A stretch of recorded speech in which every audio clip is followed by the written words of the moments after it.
Hey everybody, Crazy Canuck coming at you again from the Ozarks. Another beautiful morning. The hibiscus is blooming, the trumpet vine is still going, and there's still transplants showing up at places in town like Lowe's and stuff like that. They are still planting here at the end of September. I love it.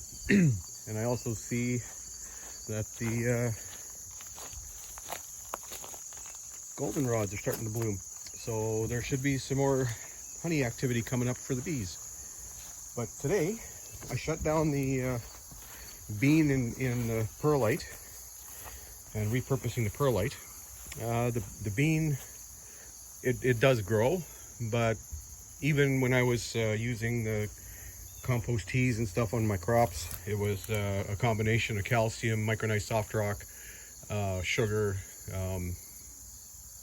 all kinds of stuff. So there's obviously not enough nutrients in the tea itself, but the biology is what transfers the nutrients to the plant. So we're going to just do something else a little bit later, a little more involved.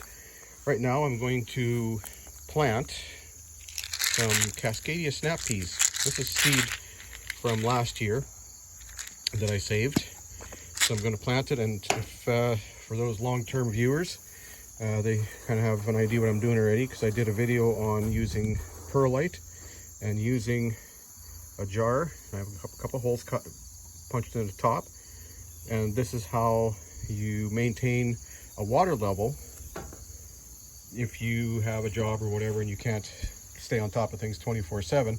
This will help keep things watered while you're gone, especially in hot or windy days. And of course, people might remember the egg carton trick. I've planted some diamond barley, and when it comes up, I'll plant the entire tray into the ground, and it'll act as a weed cover, and it does really well if you go back on some of my other videos. So I'm going to get this all planted up. Probably just throw them in there, because they're all going to be transplanted, and when I get her all set up, I'll come back. All right, got the peas set up. These trays have ribs that are probably 1/4 of an inch high throughout the tray, so I've got the water sitting on top of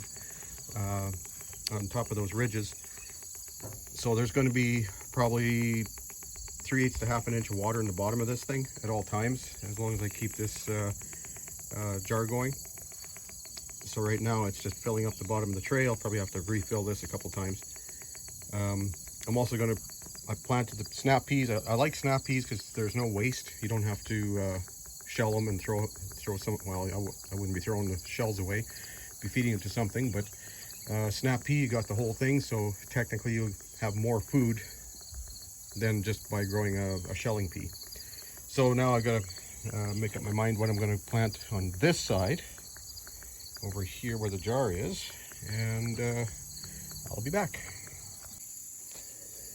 All right, so I decided I'm going to plant some of this Gopal barley. It's a variety out of India. It's supposed to have some medicinal qualities and stuff like that, and I've been trying to expand the seed. So I just sprinkled them on top here. I'll fluff them in a little bit, refill the jar, and then I'll cover everything right now with cardboard, just to keep some of the moisture in and help with the germination. If I could find more of those, it'd be a lot easier, but I work with what I got. Yeah, so that's probably about it for this short video. There's hoping to do another video today. A little bricks refresher with a little different take on it. So look forward to that, and as usual, like if you like, subscribe if you haven't, and we'll see you soon. Go grow some food.